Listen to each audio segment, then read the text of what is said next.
आजचा जो आपला कॅन्डलस्टिक पॅटर्न आहे तो म्हणजे बुलिश इनगल्फिंग. आता नावावरूनच तुम्हाला समजलं असेल की हा जो पॅटर्न तो बुलिश आहे. सो आता याच्यामध्ये दोन कॅन्डल मिळून आपल्याला हा पॅटर्न शोधायचा आहे किंवा हा पॅटर्न जो आहे तो दोन कॅन्डल मिळून तयार होतो. तो कशा प्रकारे, पहिली जी कॅन्डल असते ती रेड कॅन्डल आपल्याला शोधायची आणि दुसरी जी कॅन्डल तुम्ही इमेजमध्ये बघू शकता ती आपल्याला ग्रीन कॅन्डल शोधायची आहे.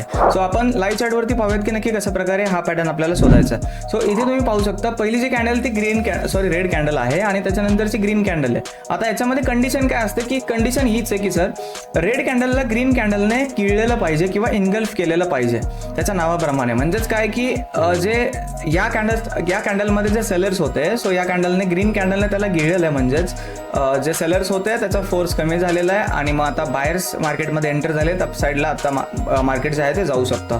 सो इथे आपल्याला ट्रेड कशा प्रकारे पंच करायचा, जेव्हा पण त्याच्या नेक्स्ट कॅन्डलने जेव्हा हा पॅटर्न आपल्याला सापडतो तेव्हा त्याच्या नेक्स्ट कॅन्डलने त्याचा जो हाय तो हाय ब्रेक केलेला पाहिजे. देन आपला बाय साईडला ट्रेड ऍक्टिव्हेट होऊन जातो. त्याचा जो SL आहे आपल्याला त्या कॅन्डलच्या बॉटमला लावायचा असतो 1-2 पिप सोडून आणि जो नेक्स्ट रेजिस्टन्स आहे तिथपर्यंत आपल्याला अपसाईडला टार्गेट आपल्याला भेटू शकतं. ॲज यू कॅन सी तुम्ही इथे चार्टवरती देखील पाहू शकता. इथे जर आपला ट्रेड घेतला असता मार्केट थोडंसं डाऊनला आलं होतं, परंतु आपला SL इथे होता. SL हिट नाही झाला, डायरेक्टली मार्केट शूटअप झालेलं आहे. सो अशा प्रकारे बुलिश इनगल्फिंग पॅटर्नवरती तुम्ही चांगल्या प्रकारे मार्केटमधून प्रॉफिट करू शकता.